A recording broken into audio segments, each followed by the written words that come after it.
आपको light reflection and refraction का part 3 पढ़ाऊंगा। इससे पहले पार्ट 2 में हमने साइन कन्वेंशन के बारे में समझा था। साइन कन्वेंशन के कुछ पोस्टुलेट्स हैं जो न्यूमेरिकल के व्यू से काफी ज्यादा इंपॉर्टेंट है, तो आइए उसे समझते हैं। The convention are as follows. First है कि the object is always placed to the left of the mirror, यानी मिरर के सामने जब भी ऑब्जेक्ट को रखा जाएगा तो ये ध्यान रखना है कि लेफ्ट साइड में ही ऑब्जेक्ट को रखना है। सेकेंड है all distance parallel to principal axis are measured from the pole of the mirror, यानी प्रिंसिपल एक्सिस के पैरेलल जो भी डिस्टेंस मेजर किया जाएगा वो मिरर के पोल से, मिरर पे एक पॉइंट होता है जिसे पोल कहते हैं, और पोल से ही सारा का सारा जितना भी डिस्टेंस होगा, चाहे डिस्टेंस ऑफ इमेज हो, ऑब्जेक्ट हो, फोकल लेंथ हो, रेडियस ऑफ कर्वेचर हो, सारा डिस्टेंस पोल से ही मेजर किया जाता है। थर्ड है कि distance to the left of the pole are negative, यानी पोल के लेफ्ट साइड में जो भी डिस्टेंस मेजर किया जाएगा उसे नेगेटिव लिया जाएगा, और पोल के राइट साइड में जो भी डिस्टेंस मेजर किया जाएगा उसे पॉजिटिव लिया जाता है। उसके बाद है distance measure perpendicular above the principal axis are taken as positive, यानी प्रिंसिपल एक्सिस के एबव यानी ऊपर की ओर जो भी डिस्टेंस परपेंडिकुलरली होगा उसे हम पॉजिटिव लेकर के चलेंगे, और प्रिंसिपल एक्सिस के बिलो परपेंडिकुलरली यानी प्रिंसिपल एक्सिस के नीचे जो परपेंडिकुलरली जितना भी डिस्टेंस होगा उसे नेगेटिव लिया जाएगा। उसके बाद देखिए थोड़ा सा एक समझिएगा कि इस तरह से हम कोऑर्डिनेट बनाते थे, तो ये हमारा एक्स एक्सिस होता था और ये हमारा वाई एक्सिस होता था। आपको पता होगा कि एक्स एक्सिस पे जो भी डिस्टेंस लिया जाता था उसे पॉजिटिव लिया जाता था, और वाई एक्सिस पे भी जो भी डिस्टेंस लिया जाता था पॉजिटिव लिया जाता था। बाकी इस एक्सिस को एक्स डैश एक्सिस बोला जाता था और इस एक्सिस को वाई डैश एक्सिस बोला जाता था, और इन दोनों को नेगेटिव मेजर किया जाता था। तो ठीक इसी प्रकार से हमारा साइन कन्वेंशन के पोस्टुलेट्स के अंदर बताया गया है कि जो भी डिस्टेंस पोल के लेफ्ट साइड में मेजर किया जाएगा उसे नेगेटिव लिया जाएगा, जबकि राइट साइड में जो भी डिस्टेंस मेजर किया जाएगा उसे पॉजिटिव लिया जाएगा। उसके बाद ये भी बताया गया कि जो भी डिस्टेंस ऊपर की ओर मेजर किया जाएगा परपेंडिकुलरली एबव होगा उसे पॉजिटिव लिया जाएगा, और जो परपेंडिकुलरली बिलो होगा उसे नेगेटिव लिया जाएगा। इसके बाद है कि focal length of convex mirror is taken as positive, यानी कन्वेक्स मिरर में जब हम फोकल लेंथ को मेजर करेंगे तो उसे पॉजिटिव लिया जाता है, और कनकेव मिरर के अंदर जब फोकल लेंथ को मेजर किया जाएगा तो उसे नेगेटिव लिया जाता है। यहां तक हमारा क्लियर हो गया। आगे हम नेक्स्ट टॉपिक देखते हैं। हमारा नेक्स्ट टॉपिक है मिरर फार्मूला, हिंदी में इसे दर्पण सूत्र कहा जाता है। मिरर फार्मूला निकाला जाता है स्फेरिकल मिरर के लिए। स्फेरिकल मिरर जब भी हम बोले तो आप समझिए कि कनकेव और कन्वेक्स दोनों मिरर के बारे में बोला जा रहा है। तो स्फेरिकल मिरर में क्या होता है कि the distance of the object from its pole, हमने आपको पहले ही बताया कि जो भी डिस्टेंस मेजर किया जाएगा वो पोल से मेजर किया जाएगा। तो पोल से लेकर के जिस पॉइंट पे ऑब्जेक्ट प्लेस किया गया है वहां तक के डिस्टेंस को डिस्टेंस ऑफ द ऑब्जेक्ट कहा जाता है, या फिर ऑब्जेक्ट डिस्टेंस कहा जाता है, जिसे u से डिनोट किया जाता है। वहीं the distance of the image from the pole of the mirror is called the image distance, यानी पोल से लेकर के इमेज जिस प्लेस पे फॉर्म हुआ है उस डिस्टेंस को डिस्टेंस ऑफ इमेज यानी इमेज डिस्टेंस भी बोला जाता है, जिसे v से डिनोट किया जाता है। और हमें ये चीज पता है कि प्रिंसिपल फोकस से लेकर के पोल तक के डिस्टेंस को फोकल लेंथ कहते हैं, जिसे स्मॉल f से डिनोट करते हैं। और मिरर फार्मूला में होता क्या है कि इमेज डिस्टेंस, ऑब्जेक्ट डिस्टेंस और फोकल लेंथ के बीच हम रिलेशन बताते हैं। तो वही है कि the relation between quantities u, v and f is called mirror formula. Express किस तरह किया जाता है? तो एक्सप्रेस किया जाता है 1/v प्लस 1/u बराबर 1/f। यही हमारा क्या है? मिरर फार्मूला है। और ये भी VVI यानी वेरी वेरी इंपॉर्टेंट है। इसके बेसिस पे अभी हम एक न्यूमेरिकल आपको बताएंगे। आइए तो अभी हम एक न्यूमेरिकल समझेंगे, और न्यूमेरिकल बनाने के लिए आपको सबसे पहले क्वेश्चन पढ़ना होगा, उसके बाद जो भी उसमें गिवन पॉइंट है उसको लिख लेना होगा, और उसके बाद न्यूमेरिकल आसानी से आपका सोल्व हो जाएगा। तो सबसे पहले क्वेश्चन समझते हैं। इसमें दिया गया है कि if an object is placed 10 centimetre from a convex mirror, यानी हमारे पास एक कन्वेक्स मिरर है जिसके पॉइंट पोल से 10 सेंटीमीटर के डिस्टेंस पे एक ऑब्जेक्ट को रखा गया और उसी कन्वेक्स मिरर का रेडियस ऑफ कर्वेचर 60 सेंटीमीटर दिया है और उस कन्वेक्स मिरर में बोला गया है कि हमें इमेज का पोजीशन निकालना है, यानी इमेज का डिस्टेंस निकालना है कि 10 सेंटीमीटर पे अगर कन्वेक्स मिरर में ऑब्जेक्ट को प्लेस किया जाता है तो उसका इमेज कितने डिस्टेंस पे बनेगा। तो आइए इसको सोल्व करते हैं। सबसे पहले हमें लिखना होगा सॉल्यूशन और जो भी गिवन पॉइंट गिवन डैश। तो यहां पे सबसे पहले हमको पता चल गया कि मिरर का जो टाइप है वो हमारे पास दिया गया है, जो कि क्या है, कन्वेक्स मिरर है।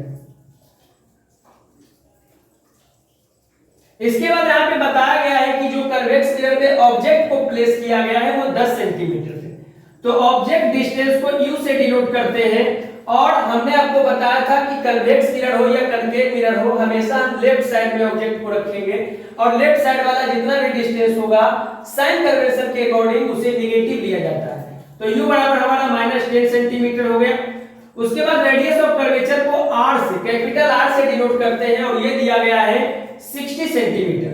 और हमें ये भी पता है कि कन्वेक्स मिरर में जो रेडियस ऑफ कर्वेचर होता है वो पॉजिटिव होता है। तो यहाँ पे हमारा रेडियस ऑफ कर्वेचर +60 सेंटीमीटर आ गया। अब एक फॉर्मूला का यूज करते हैं। अकॉर्डिंग टू फॉर्मूला, एक फॉर्मूला हमने आपको बताया था, वो फॉर्मूला हमने प्रूव करके भी दिखाया है शॉर्ट वीडियो में, हमारे चैनल पे आपको मिल जाएगा। तो अकॉर्डिंग टू फॉर्मूला, ये फॉर्मूला था F बराबर R/2, सॉरी स्मॉल f होगा, F बराबर R/2। तो यहाँ पे हमारे पास रेडियस ऑफ कर्वेचर दिया गया है +60/2। जब इसे हम कट करेंगे तो हमारे पास हमारा फोकल लेंथ निकल करके आ जाता है +30 सेंटीमीटर। तो ये हमारे पास u फाइंड आउट, u तो गिवन ही था -10 सेंटीमीटर, फोकल लेंथ हमने फॉर्मूला का यूज कर निकाल लिया +30 सेंटीमीटर। इसके बाद फिर से एक फॉर्मूला लगाएंगे अकॉर्डिंग टू मिरर फॉर्मूला। इस बार हम मिरर फॉर्मूला का यूज करेंगे और मिरर फॉर्मूला क्या होता है, मिरर फॉर्मूला होता है 1/v + 1/u = 1/f। तो हमें ये निकालना है, v निकालना है, v फाइंड आउट करना है। यहाँ पे लिख देते हैं कि v निकालना है, v = what, यानी v को हमें फाइंड आउट करना है। तो यहाँ पे 1/v हो गया प्लस 1/u हमारा गिवन है -10 सेंटीमीटर और 1/f जो हमारा आया है 30 सेंटीमीटर, यानी +30 सेंटीमीटर। अब समझिएगा 1/v = 1/30 और ये प्लस माइनस माइनस हो जाता है और उधर जाने के बाद ये प्लस में आ जाएगा +1/10। जब इसे सोल्व करेंगे तो 30 और 10 का एलसीएम 30 आएगा, इधर से 1 आ गया प्लस 10 3 जा 30 तो ऊपर 3 आ गया, यानी 4/30।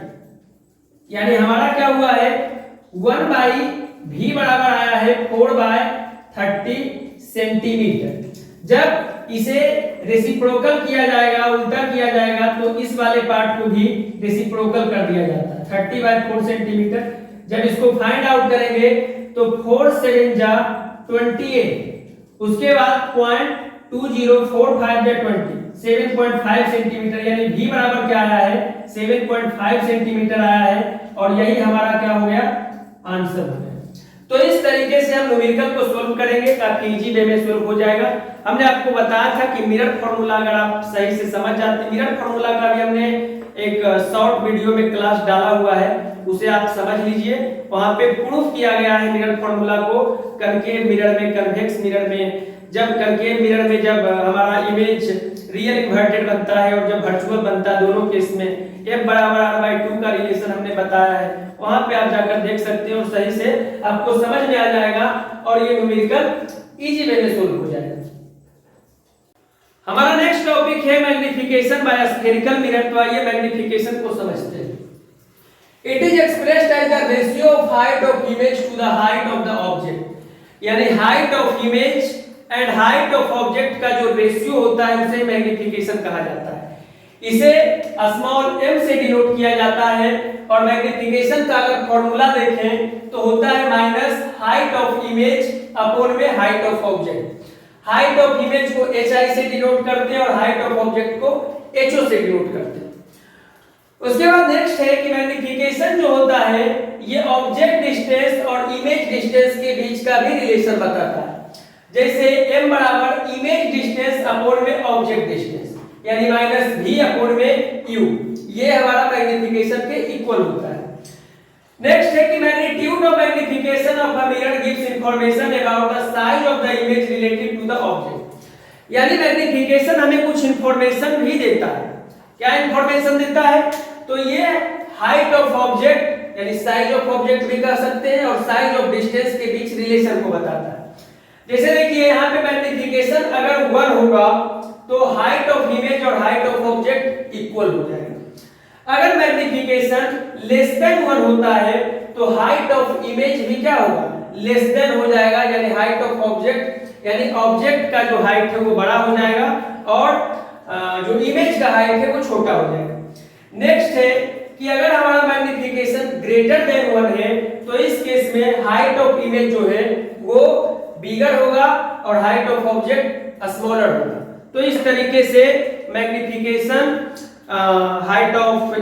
मैग्नीफिकेशन जो है वो हाइट ऑफ इमेज और हाइट ऑफ ऑब्जेक्ट के बीच का रिलेशन बताता है। Sign of magnification by mirror gives information about nature of the image produced. यानी साइन ऑफ मैग्नीफिकेशन जो है वो हमारे इमेज के नेचर के बारे में भी इंफॉर्मेशन देता है। जैसे आप देख सकते हैं कि अगर मैग्नीफिकेशन का नेगेटिव साइन होगा तो इमेज जो फॉर्मेशन हुआ है वो रियल होगा और इन्वर्टेड होगा, और अदरवाइज अगर पॉजिटिव साइन होगा मैग्नीफिकेशन का, इसका मतलब है जो इमेज फॉर्मेशन हुआ है वो वर्चुअल है और इरेक्ट। तो इस तरह से हमारा मैग्नीफिकेशन का पोर्शन खत्म हो गया। मैग्नीफिकेशन से रिलेटेड हमें एक न्यूमेरिकल सब्जेक्ट, इससे और ज्यादा कांसेप्ट क्लियर हो जाएगा। तो यहाँ पे सबसे पहले हमने न्यूमेरिकल में आपको बताया था कि हमें क्वेश्चन पढ़ना है। तो क्वेश्चन आइए समझते हैं। दिया हुआ है कि an object is placed at a distance of 12 centimetre in front of a concave mirror. यानी हमारे पास एक कनकेव मिरर है और कनकेव मिरर से 12 सेंटीमीटर के डिस्टेंस पे एक ऑब्जेक्ट को प्लेस कर दिया गया है। It forms a real image 4 times larger than the object. Object का जो हाइट है उससे 4 गुना हाइट यानी 4 टाइम्स हाइट का एक इमेज का फॉर्मेशन हुआ है। तो हमें डिस्टेंस ऑफ इमेज कैलकुलेट करना है। तो आइए समझते हैं, सॉल्यूशन करते हैं। सबसे पहले हमारे पास गिवन क्या है? तो गिवन दैट है, यहाँ पे दिया हुआ है कि जो हमारा मिरर है वो कनकेव मिरर है, कनकेव मिरर है। और उसके बाद इमेज का nature, nature of image, nature of image भी दे दिया गया है और नेचर ऑफ इमेज क्या है? तो रियल है। उसके बाद हमारा ये भी बोला गया कि कनकेव मिरर के सामने 12 सेंटीमीटर के डिस्टेंस पे ऑब्जेक्ट को प्लेस किया गया, यानी यू दे दिया गया है 12 सेंटीमीटर। और हमें पता है पोल से लेफ्ट साइड में जो भी डिस्टेंस होगा वो निगेटिव होता है, तो u बराबर -12 सेंटीमीटर हो गया। उसके बाद हमारा ये बोल दिया गया है कि यहाँ पे जो इमेज फॉर्मेशन हो रहा है वो ऑब्जेक्ट से 4 टाइम्स लार्जर है, यानी m बराबर दे दिया गया है -4।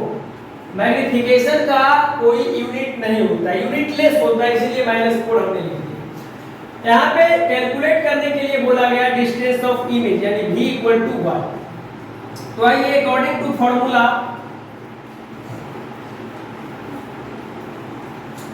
एक फॉर्मूला होता है मैग्नीफिकेशन का, भी कुछ देर पहले हमने पढ़ा था, m बराबर -v/u। यहाँ पे जो जो वैल्यू दिया गया है उसको पुट करते हैं। m बराबर दे दिया गया है -4 = -v, u दिया गया है -12 सेंटीमीटर, तो यहाँ -12 सेंटीमीटर लिख देते हैं।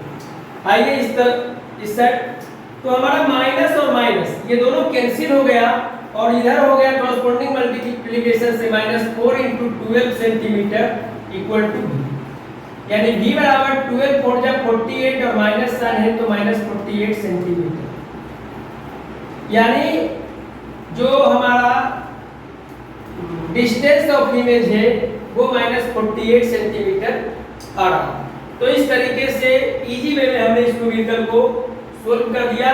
यही हमारा क्या है, आंसर। इसी तरह का न्यूमेरिकल हम बताते रहेंगे, बताते चलेंगे ताकि आपका कंसेप्ट क्लियर हो। हमारा नेक्स्ट टॉपिक है आइडेंटिफिकेशन ऑफ मिरर्स, यानी मिरर्स को आइडेंटिफाई करेंगे। तो by observing the image produced by a mirror for different positions of object it's nature can be identified, यानी नेचर के बेसिस पे मान लीजिए कि ऑब्जेक्ट को किसी भी पोजीशन पे प्लेस किया गया हो और उसका इमेज फॉर्मेशन हुआ हो, तो इमेज के नेचर के बेसिस पे हम ये आइडेंटिफाई कर सकते हैं कि वो मिरर कौन सा है। तो आइए समझते हैं। फर्स्ट है कि if the image formed by the mirror is of same size as that of object for different positions of object, यानी ऑब्जेक्ट को डिफरेंट पोजीशन पे रख करके देखेंगे, अगर उसका साइज ऑफ इमेज और साइज ऑफ ऑब्जेक्ट दोनों इक्वल आ गया, यानी कहने का मतलब HI इक्वल टू HO आ गया, तो इसका मतलब है कि वो जो हमारा मिरर है वो प्लेन मिरर है। लेकिन एक चीज याद रखना कि डिफरेंट पोजीशन पे, अलग अलग पोजीशन पे ऑब्जेक्ट को रख के देखेंगे और सारे पोजीशंस पे हाइट ऑफ इमेज और हाइट ऑफ ऑब्जेक्ट अगर इक्वल आ जाता है तो उस केस में ये मिरर प्लेन मिरर होगा। नेक्स्ट है if the image formed by the mirror is diminished for all positions of object then the mirror is convex mirror. देखिए किसी भी पोजीशंस पे ऑब्जेक्ट को रखा जाए, अगर हर केस में यानी ऑल केसेस में अगर हमारा जो इमेज फॉर्मेशन हो रहा है वो डिमिनिश्ड है यानी छोटा है, इसका मतलब वो मिरर कन्वेक्स मिरर होगा। तीसरा है if the image formed behind the mirror is longer than the object then the mirror is concave mirror. यहां पे बोला गया कि ऑब्जेक्ट को प्लेस किया जाता हो और उसका इमेज जो फॉर्मेशन हो रहा हो वो बिहाइंड द मिरर यानी मिरर के पीछे हुआ हो, तो उस केस में वो मिरर कौन सा होगा, कनकेव मिरर। क्योंकि कनकेव मिरर में जब ऑब्जेक्ट को P और F यानी पोल और फोकस के बीच रखा जाता है तो इमेज का फॉर्मेशन बिहाइंड द मिरर होता है। तो इससे हम पता आइडेंटिफाई कर सकते हैं कि ये मिरर कनकेव मिरर है। तो तीनों मिरर के बारे में हमें पता चल गया। प्लेन मिरर के केस में था कि ऑब्जेक्ट को किसी भी पोजीशंस पे रखा जाए, height of object equal to height of image होगा, तो वो प्लेन मिरर होगा। उसके बाद कन्वेक्स मिरर में हमने देखा कि यही एक ऐसा मिरर है जहां पे किसी भी पोजीशंस पे हम ऑब्जेक्ट को रखें, जो इमेज फॉर्मेशन होगा वो हमेशा डिमिनिश्ड, ऑलवेज डिमिनिश्ड होगा, तो वो कन्वेक्स मिरर है।